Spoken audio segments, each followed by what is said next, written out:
Let's make it a good day. Coming up today, did Adele hit the right notes on SNL this weekend? Good evening and welcome to Saturday Night Live. Or was it like chasing pavements?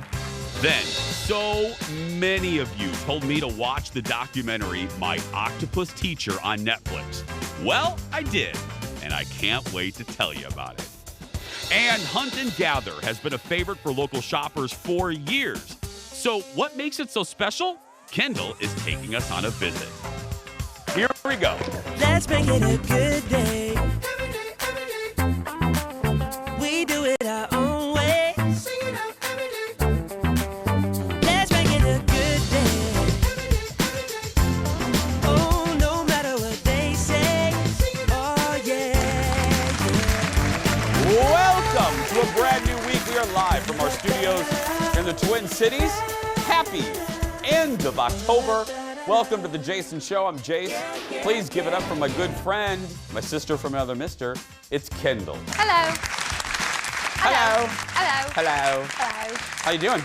Good. I felt like I should bring some Adele already to the show Hello. after watching that.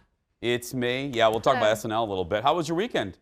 It was mostly good. I got to be with my family, which was very nice. Nothing. You didn't end up in jail. You didn't rob anything. No, I didn't rob any. Well, let me think about that.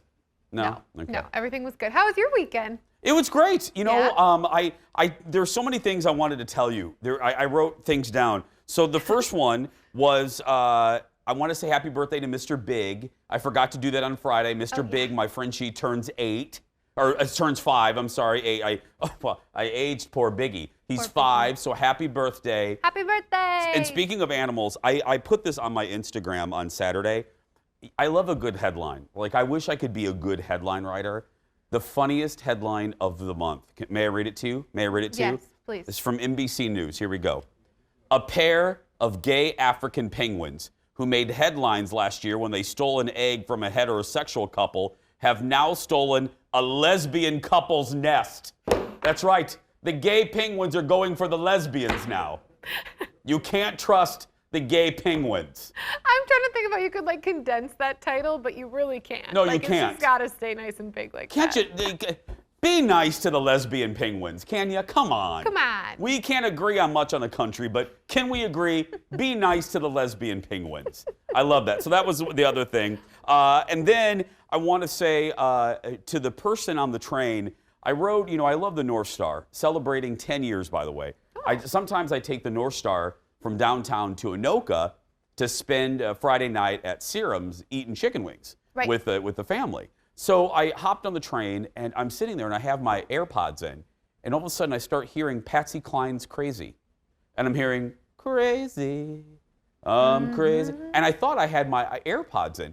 It wasn't. There's a guy in the lower level of the double-decker train singing at the top of his lungs, Patsy Cline's Crazy. I was like, okay. And then I put my headphones on, and I turned them on. I'm like, let the guy sing. And then I look to my right, and then here's a woman watching TikTok videos with full volume, no headphones, laughing hysterically. And I'm like, I was trapped in like a weird concert. I had Patsy Cline downstairs, and then this woman here playing. I had to blast my headphones. I'm like, this, only me would I pick the car with TikTok woman and Patsy Cline downstairs. What a fitting song for someone to belt out. Yeah, I know. Anyway, speaking of good people, crazy. Let's talk to our audience today. It's virtual audience day. We have Jessica. Let's say hi to Jessica. Hi, Jessica. Hello. Look at you. Where are you zooming in from, Jessica? Andover. Oh, that's where the in-law. I love Andover. That's my. Have you ever been to Serum's, Jessica? Yes, I run in, grab the chicken wings, and run out. Do you have so every time I go, I kind of look for you, but never found you yet. I'm basically furniture there by now. Do you have a? That's why. Yeah. I probably walked right past you. Yeah. Next time you see me, you got to say hi. Jessica's going to stick around for the show. Let's get started, everybody. It is time for the hot dish. Here we go. By the way, welcome back. By the way, Ted and I were all alone on Friday. We had no staff. It was Tyler, Adam, and me, and that was it. Welcome back to you. Executive producer Jeff is back this week, and director Leo is back, right where he should be. watching curling in the control room. First up, SNL scored big ratings over the weekend thanks to Adele as the host. The singer addressed why she wasn't the musical host, and she talked about her weight loss too in her monologue. Look at this. Now, I know there's been a lot of chatter about me just being the host. I've seen all of it. Like, why isn't she the musical guest and stuff like that? And there's a couple of reasons. My album's not finished, and I'm also too scared to do both. I'd rather just put on some wigs, and this is all mine, by the way. Have a glass of wine or 6 and just see what happens. Who knows? And I know I look really, really different since you last saw me, but actually, because of all the COVID restrictions and the travel bans, I had to travel light and only bring half of me, and this is the half that I chose. Okay, that was good. I didn't laugh a lot in her monologue, just being honest. It wasn't, but I always fast forward past the monologues. I never, it's not one of my favorite parts of SNL. Well, this was one of my favorite parts. One of the best sketches in that episode involved one of our favorite shows, The Bachelor. This time, Adele was one of the women who didn't get enough time with The Bachelor. Look at this. You know, if you want to talk to someone else, it's totally fine. Really? Yeah, I mean, I don't even know if I really like you that much. If it works out, it works out. Hi, can I steal him for a sec? There's a fire starting in my heart, reaching a fever pitch and it's bringing me out the dark. Finally, I can see you crystal clear.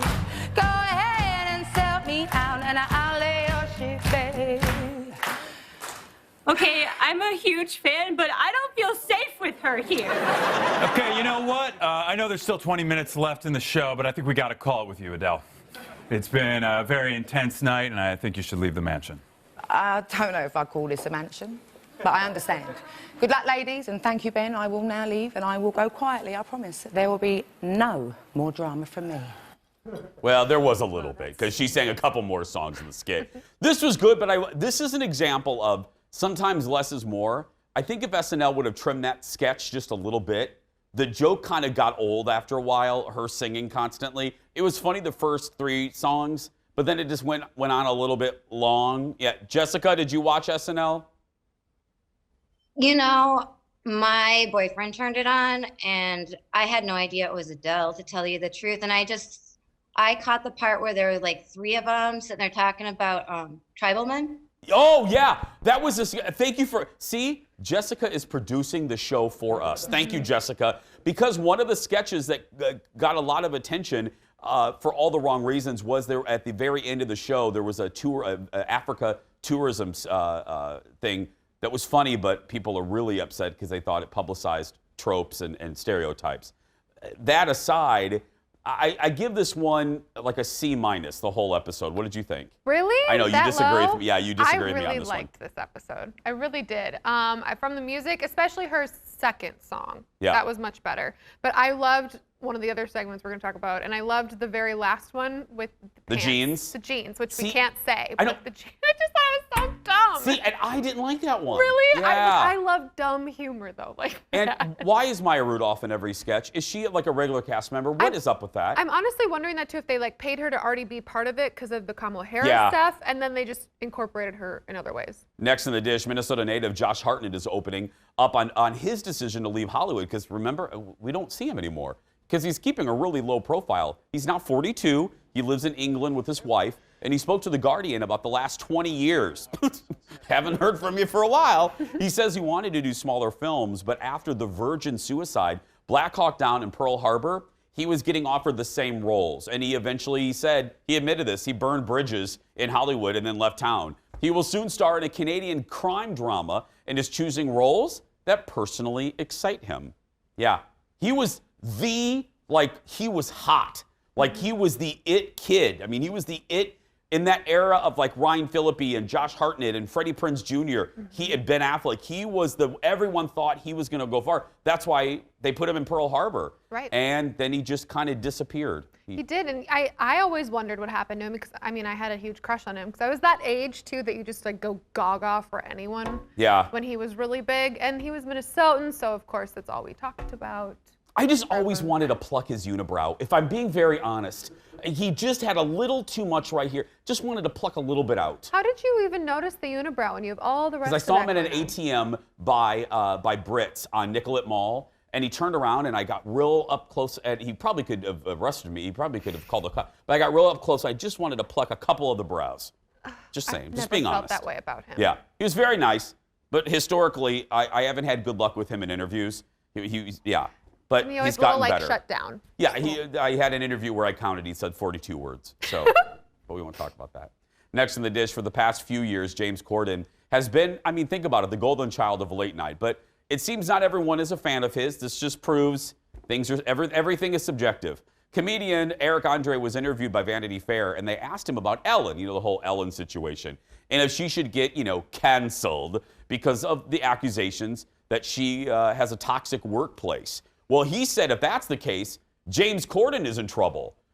Yeah, James confessed earlier this year, he confessed this, that he did let fame go to his head in the early days of The Late Late Show, and he's been going to therapy. Eric also said Lauren Michaels should also be nervous if being mean gets you fired. Yeah, there's a difference. Look, there's a difference between, I think Lauren Michaels is probably old school. You know what I mean? I think there's a difference between being direct and not dancing around things and being mean. You know what I mean? I think I think sometimes, and me included, I think people are sometimes too sensitive. Right. But if you're crossing the line, that's a whole different thing. Yeah, there's definitely a difference between cruelty and being direct, and it can be harsh. Yeah. I like you said, Like James, Ted is yeah. direct. Executive producer Jeff, harsh. So cruel So and harsh. Oh, so harsh. We're going to take a break, everybody. We'll be back right after this. Stay with us. More Hot Dish is coming out of the oven. It's been a while since we heard what's happening with Felicity Huffman.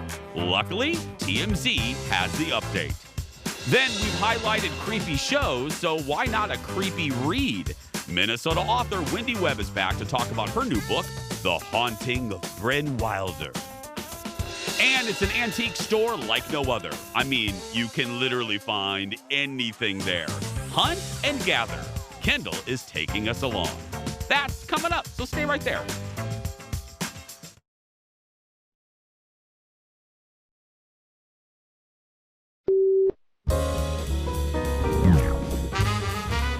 Yes, I am seeing you in your home.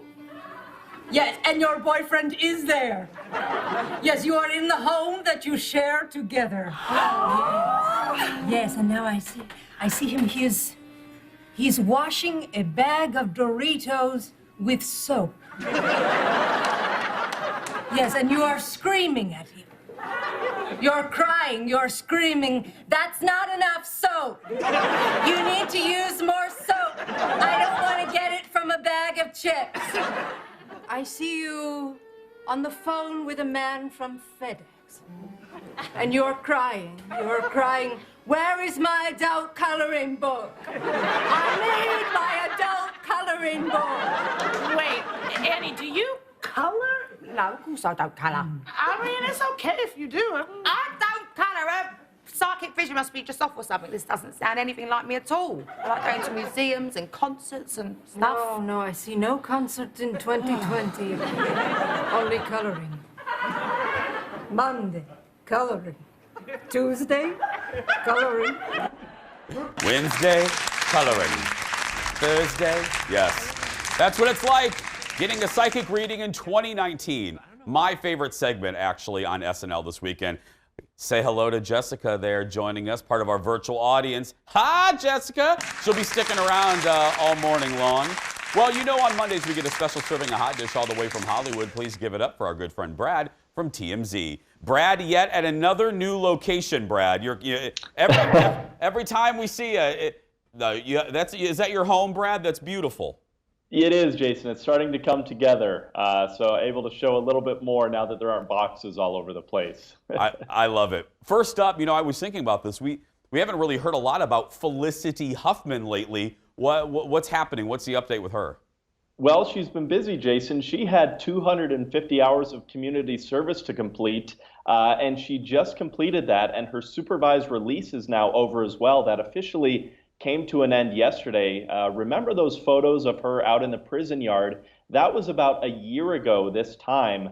So it's been a quick year, at least for Felicity. Now, kind of attention is on Lori Loughlin, who has, I believe, within the next 3 weeks, needs to turn herself in for her 2-month sentence. So Felicity's done, and now it's up to Lori. You know, Brad, and silver lining and everything. If you're Felicity Huffman, aren't you thinking, if I'm going to go to jail in any year, why not go to jail in 2020?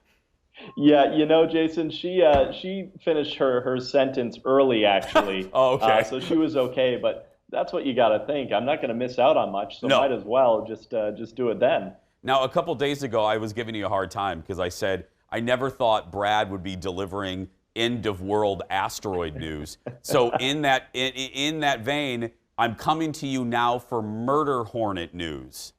Well, who knows? I mean, anything's possible in 2020, but there is some good news when it comes to murder hornets, because over the weekend, there was a nest that had been discovered up in Washington State, and experts successfully terminated that nest. But if you see photos from this thing, it literally looks like it's from a sci-fi movie, because these guys are in suits, they have LED lights, they have vacuums, they have tubes. I mean, it was just pretty incredible to see. But the good news, again, that nest is gone, but we kind of spoke about it on our TV show. You got to imagine if there's one nest, there's probably at least two, so hopefully they find the others. Brad, that's exactly what I said too. I said that on the radio show. I said, look, I'm glad that they got rid of this one, but you can't tell me that there's not another one setting up shop somewhere.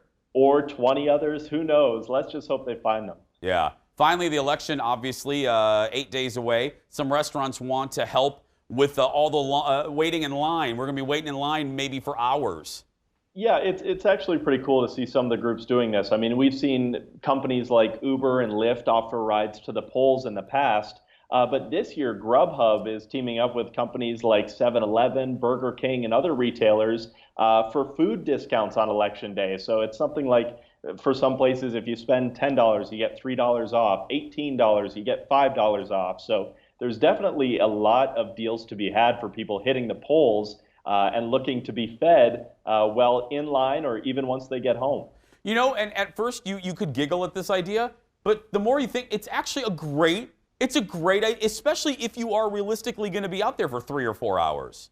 Right, because some people are going to be prepared. They're going to bring some snacks. Maybe some lines won't even have a long wait time. But for those who do, it's good to have this service at a discount as well. Absolutely. Brad, have a good week. Thank you so much. Thanks, Jason. You too. TMZ on TV. Check your local listings. And for more of those stories, go to TMZ.com. Kendall, you know the murder hornets, they're this big. Do you know that? They're like that long. It's lovely that you use a giant object to show me that. Yeah, they're about this long. Terrifying. They have backpacks. They have Schwinn bicycles. What's in their backpack? Computers that they've stolen from Best Buys. Duh. Next in the dish, production on the new season of The Real Housewives of New York City has ground to a halt. According to the Daily Mail, a cast member, they're not saying who, a cast member tested positive for COVID-19. So that shut down production for the past 2 weeks. Again, we don't know who it is. Insiders say production is set to resume this weekend should everyone test negative. This, by the way, would be season 13 of Roni. Roni, without the rice. Roni. Roni. Well, that's what these shows all have to do. You know what I mean? They have to take safety precautions. Like we did when I traveled to see Mickey Mouse. Mm-hmm. You know, we had to do a quarantine. That's just the reality for right now. It's going to be the reality, I think, throughout the rest of this TV season. It's so weird. Like, just to go back to that SNL skit that we watched at the beginning of this, where it was like the things that are happening right now that you never, in 2019, if somebody said that to you, you'd be like, oh, what? No, absolutely not. Quarantine? Who even uses the word quarantine? Yeah, unless you're watching a movie about a rabid monkey. Right. You know what I mean? Jessica, let me ask you a question. Now, we were talking about this. I think This Is Us is going to do a COVID-themed episode. And now this news about Roni. Do you want to see COVID when you watch like a drama or fictionalized television? You know, it's interesting. You know, I guess it depends on the plot of the show, but we saw something on TV last night, and it was like a warning, and it said pre-COVID, recorded pre-COVID. Yeah. So That was weird to me. It's just one of those things where I felt this way about the election in 2016. We're living it. You know what I mean? I'm coming to TV for an escape. So, but I like your point's good too. If it's a good plot and they don't dwell on it, then fine. I mean, it is what we're dealing with. Thanks, Jessica. We'll see you in a little bit. Next on the dish is Ted's favorite story of the day. Drama in the pageant world. Drama, girl. Thank you, Jeff, for making that ooh sound. Miss USA is coming up in 2 weeks, and it's happening about 6 months earlier than originally planned. There's been a shakeup in one of the states, leaving one of the contestants scrambling, girl. Scrambling. She's like this. Miss Wyoming USA, Katie Bosner, has stepped down. Yes, that's right. She stepped down, officially saying she can't take a week off optometry school to do the pageant. In her place, runner-up Lexi Ravelli. Is it Ravelli? Whatever. Will take over. Our sources. Our sources. Are we well sourced in the pageant world? I think it's Ted and Shane. Yeah. Our sources say she found out last week and has already done the interview portion remotely. She must now quarantine for a week and then head to Memphis for the pageant. And by the way, that's November 9th, somewhere on some network. I don't know. The drama. The drama. Can you stand it? Okay, I do have to say. I was going to say you're in the pageant world. Yeah, with my sister and everything. It is very odd to me that all of a sudden 2 weeks before the big event, she's like, oh, wait, I can't take that kind of time off school. You knew that. You knew that to go to the state level pageant, just to win Miss Wyoming. I'm assuming, because it's like that here, it's like a week of events. So you're aware, because I know nothing about, I know, I should say very little, but you do know these dates ahead of time? You know these dates well ahead of time, and if she's considering quarantining into part of it, that is different this year. But again, you knew that. So it's very suspicious that she just suddenly decided she didn't want to do it. I think there's more to this. My only entry point into the pageant world was in, I believe, 2002, 2003, and I hosted the Miss Minnesota pageant with Jordana Green. And I was new to the world. Not new to the world like a baby, but I was new to the pageant world. Thank you for clarifying. Thank you. I was 29 at the time. Anyway, and I had never dealt with this, and you're going to nod your head and go, I had never dealt with pageant parents before. So a lot of that, when you're hosting an event like that, much like this broadcast, some of it's ad lib, you know what I mean? And you go with jokes.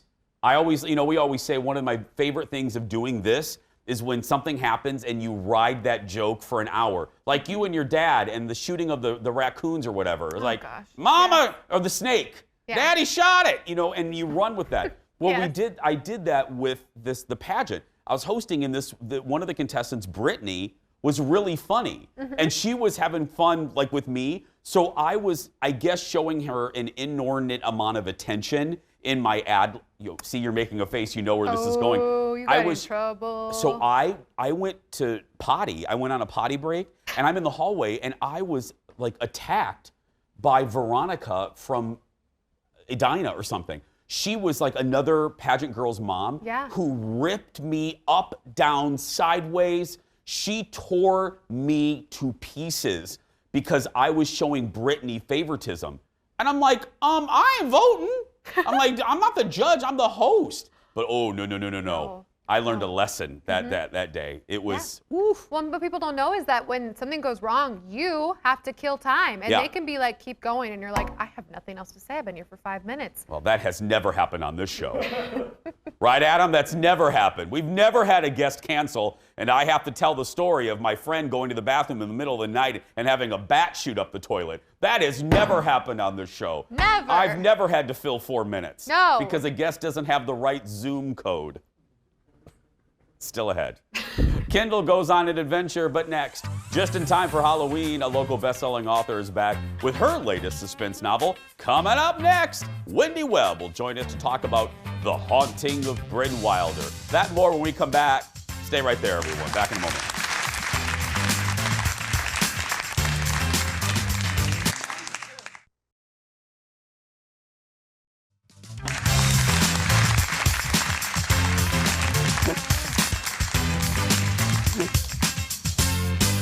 We have fun here during the commercials. After suffering a devastating loss, Bryn Wilder escapes to a tourist town on Lake Superior where she meets a frail woman named Alice. But Alice knows things about Bryn that she shouldn't know. That's basically the plot of the brand new book, The Haunting of Bryn Wilder. It's written by our next guest, local best-selling author, Wendy Webb. Good morning, Wendy. Hi, Jason. Thank you so much for having me on. It's so nice to be with you today. Well, it's nice to see you again. And I always ask you this when you come on to talk about your latest book. Where did the particular, whether it's a song or a book or a movie script, I always like to know the origin, the little bean that grows. Where did you come up? Where did the you? Little bean. Yes. Well, this happened because a couple of years back, I got asked to go speak at the high school in Bayfield, Wisconsin. And that's the little town, like fooling no one, that's the little town that I based Wharton on. So I was speaking at the high school, and it was really fun because it kind of turned into a ghost story event. One of the teachers put their hand up and said, well, you know, this building is haunted. And I said, oh, really? She said, yeah, oh, the superintendent died at his desk. He's still here. And it was so funny. And so it devolved into a ghost story. Then I went to lunch at Grunke's in Bayfield afterwards. The server knew who I was. And she said, oh, well, you know, this building is haunted too. And I thought, a really good place to start a story. So that's kind of how it started. Wendy, you know, with a movie, you can use music and you can use the visual. You can use, you know, dark rooms and jump scares. I was wondering this, as an author of this genre, is it difficult to create that atmosphere and create it with words? I mean, that is your job, but I think you know what I'm asking. Like, how do you create dread? How do you create that? Well, you know, Jason, that's a really good question. And what I do is I look at each scene that I'm writing as though it is a movie. And I want it to be very visual. And I think that really helps. I describe the settings pretty well. And I think it's just that visual perspective that I have when I'm actually writing the words that helps create that dread. All of your books runs through all of my books. Well, and speaking of all your books take place around the Great Lakes. What is it about the Great Lakes? Because, you know, they always say you write what you know, or you should write what you know. What is it about the Great Lakes that's a constant stream of inspiration and ideas for you? Lake Superior, man. It's just, if you've ever spent any time on Lake Superior, and I know you have, it is just this mystical, magical, powerful being. And it really inspires my creativity. And that's the place I go to if I'm feeling down or need to get picked up. It also does that. So it's kind of a double-edged thing there. I always talk about, you know, as I go through, I joke with people that when they ask about schedule and, you know, hey, what's a typical day like? I go, well, really, the fact of the matter is the show is never done. And you know, even though we wrap up with, I think you know where I'm going with this, I can get done with this show, but as I'm going through my day, if things happen to me, I go, oh, I can talk about that on the TV show, and I can talk about this on the radio show. Are you like that with characters, Wendy? When you meet interesting people, and then if you do you jot it down? Like, what's your process for that?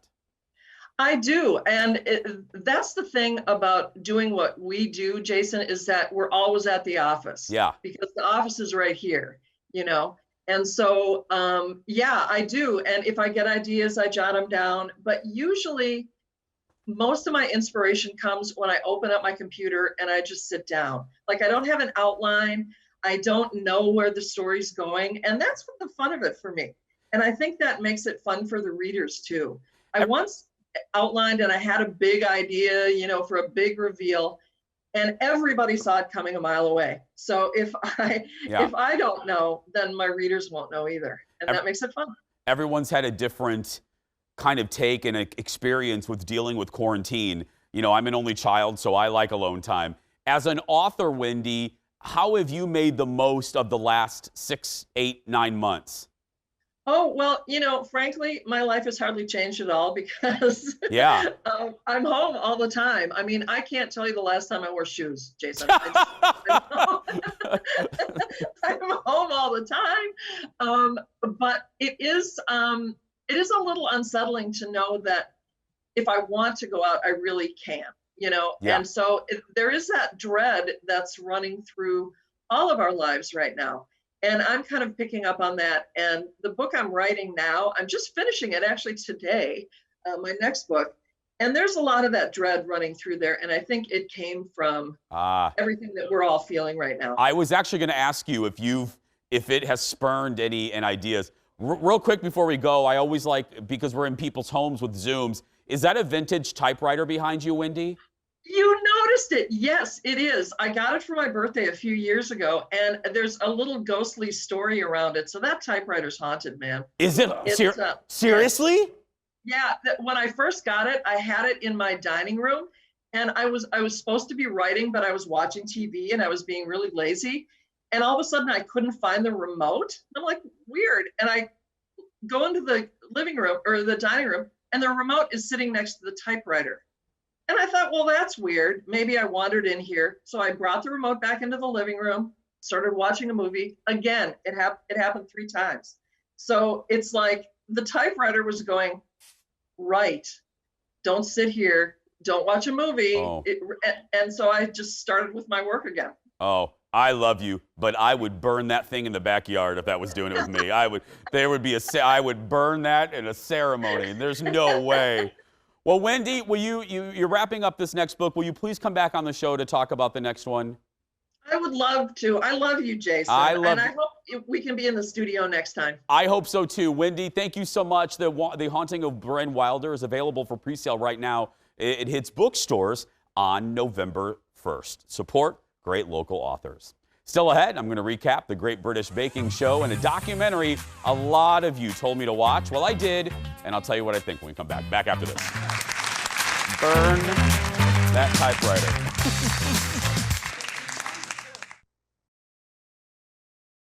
Pastry week!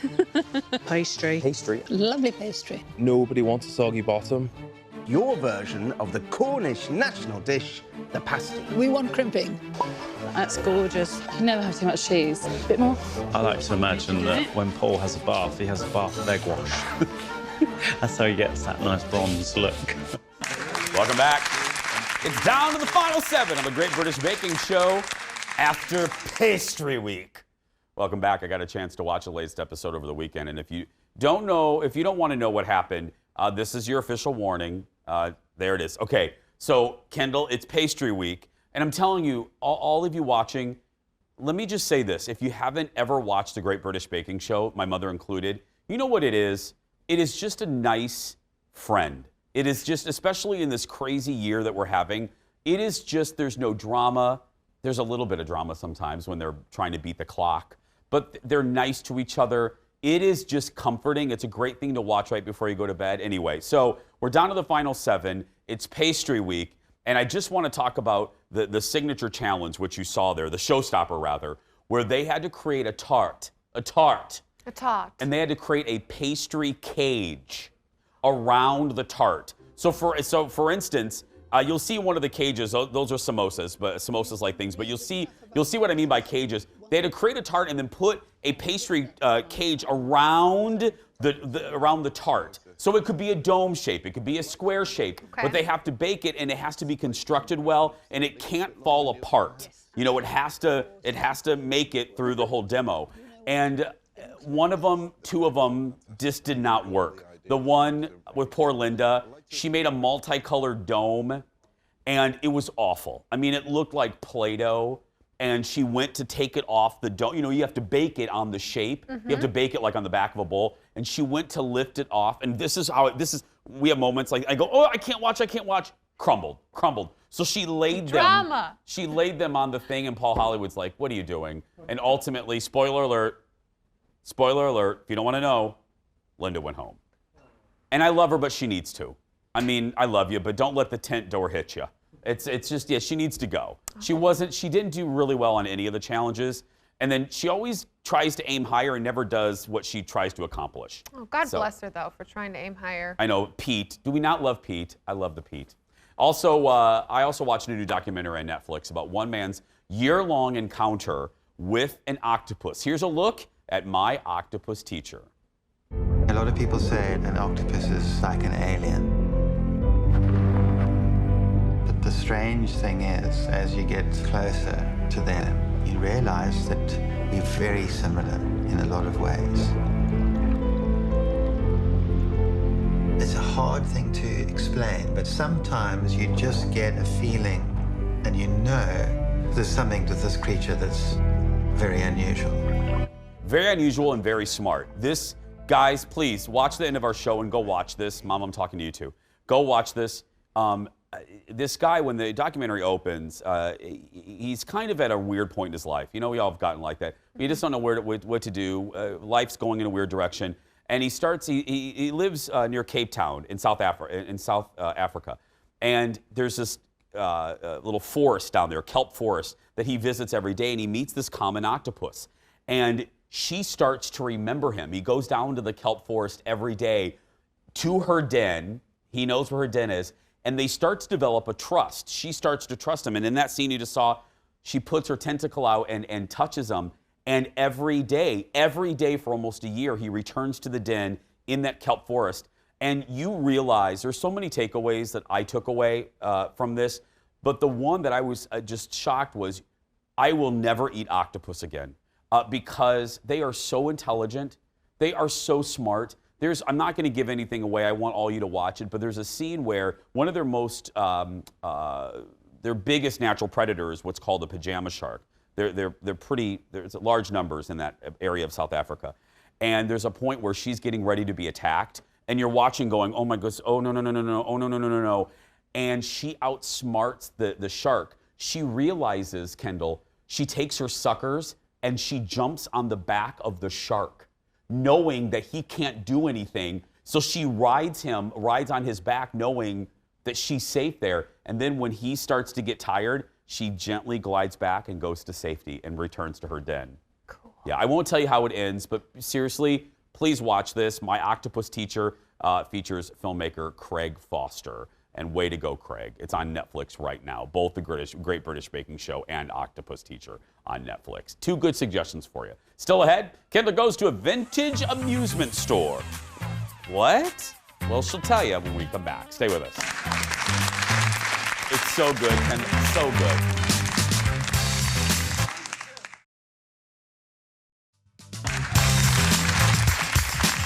Happy Halloween. Early.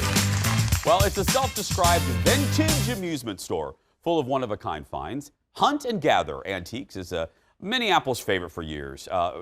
Local shoppers love it. Well, Kendall visited the store recently to find out what it takes to keep things, well, fresh and interesting. This is the most eclectic shop I have ever seen in my entire life. We call it a vintage amusement store, and that's exactly what it is. Very edited, fun, fresh, fully stocked. Stuff changes all the time. Yeah. I'm kind of obsessed with that, making it unique. Right.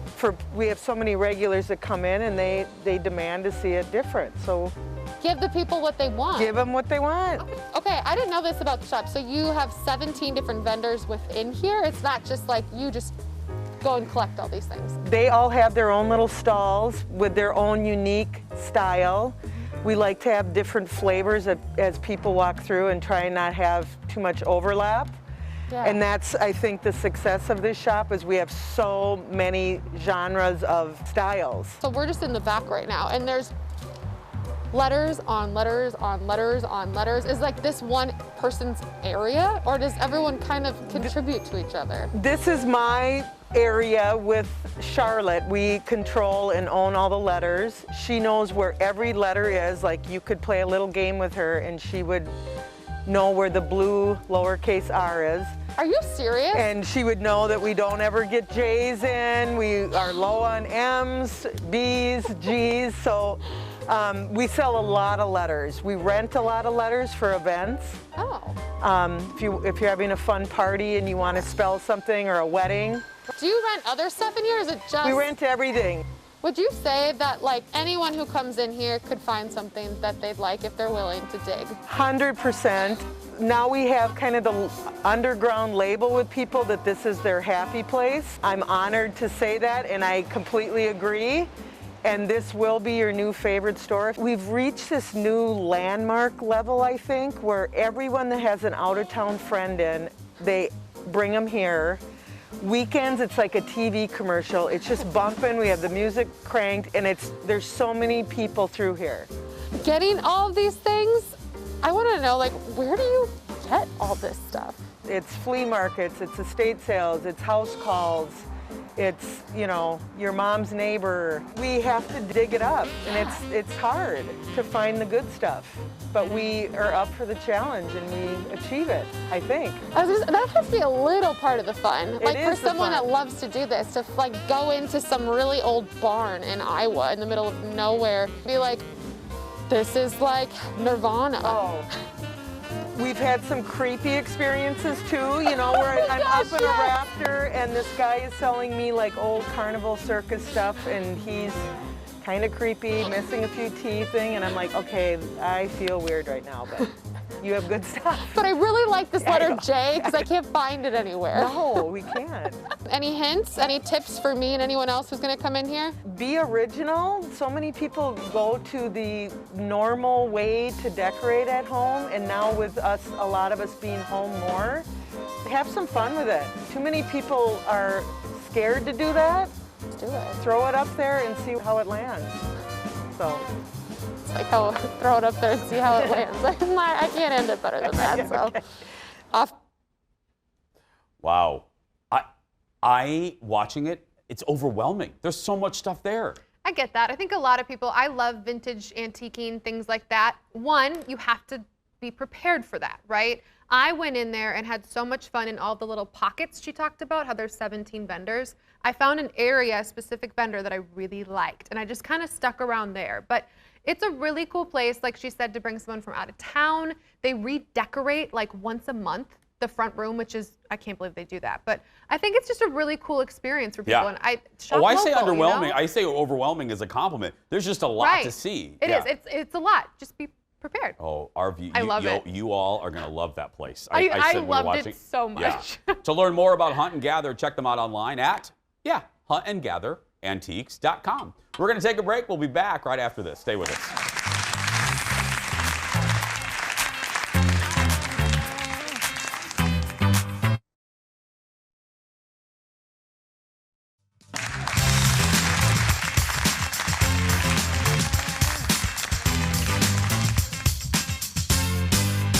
Welcome back. Hey, happy early birthday. You know, Jace from the Jason Show fan club, he's the guy that had our logo tattooed on his leg, his back, his right ear, his right arm.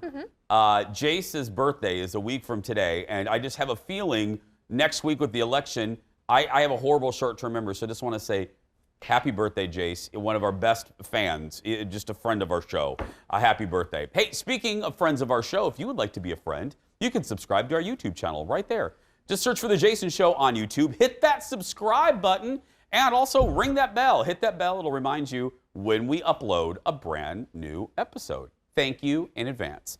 We're going to take a break. We'll be back to wrap things up right after this. Got it tattooed on his foot.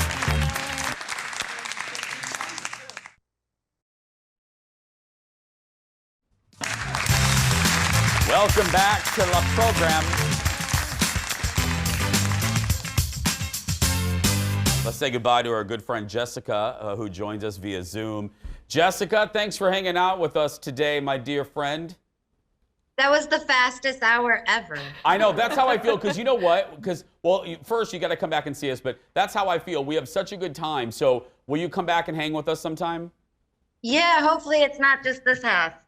No, totally. Thank you, sweetie. Now, Kendall, before we sign off, you have a little something. Yes, well, on Friday morning, we had to say goodbye to my sister's dog, Jackson. He's been around for about 4.5 years. This is him. We say, Ellie, and I think a lot of people will say this, you rescue a dog, but the dog rescues you. Yeah. And Jackson had lymphoma, and so we knew it was happening, but it's always hard to say goodbye. And so we just want to say, Ellie, we're thinking of you. We love Jackson, and a lot of the viewers, of course, have been through this too. So anybody that's lost a dog can relate. I mean, anybody. It's oh my goodness. I hate when people say I know how you feel, but I know. But we do. Yeah, you do. Yes, it's very, very, very, very hard. Sending love to all of you out there. Tomorrow on The Jason Show, I visit an awesome outdoor spot to check out some cool art. See what I discover on my trip to the Franconia Sculpture Garden. That's tomorrow on The Jason Show. That's right. I know, it's very fancy. Very fancy. Very fancy. That and more coming up tomorrow. That's going to do it for us today. As always, thank you so much for watching, and please be safe on the roads. I was slipping and sliding all day today, or this morning at 4, so please be careful. And if you're watching and you're a kid that's being bullied, go out there and be yourself, because nobody can tell you're doing it wrong. We'll see you tomorrow, everybody. Thanks for watching.